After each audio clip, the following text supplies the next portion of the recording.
Via Garona, c'est un projet très important parce que Via Garona va fonctionner un petit peu comme une autoroute pédestre, c'est-à-dire un endroit où de très nombreux randonneurs vont longer la Garonne sur un chemin emblématique, le chemin de Saint-Jacques, mais vont pouvoir, à partir de cette voie nouvelle, irriguer le territoire à travers des boucles qui vont être réalisées à chaque point de jonction dans tous les villages que nous allons traverser. Et ainsi, Via Garona va permettre de procéder à du développement économique pour tous les acteurs du tourisme local. Je pense en particulier aux restaurateurs, aux hébergeurs, aux sites touristiques.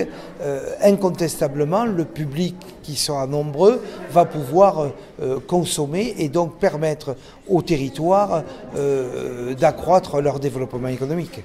C'était presque une gageure puisque en 1 an et demi, on a créé un tracé qui est même homologué GR et labellisé Chemin de Saint-Jacques. Donc, créer 170 km en 1 an et demi. Donc, ça suppose une mobilisation de tous les acteurs du territoire et des services du département pour y arriver, parce que ça suppose de voir des propriétaires privés qui doivent accepter de laisser passer, de signer des conventions. Ça suppose que l'on voit des élus locaux pour voir quel est le parcours qui leur paraît le plus opportun, parce que finalement c'est eux qui connaissent mieux leur territoire et les richesses de leur territoire.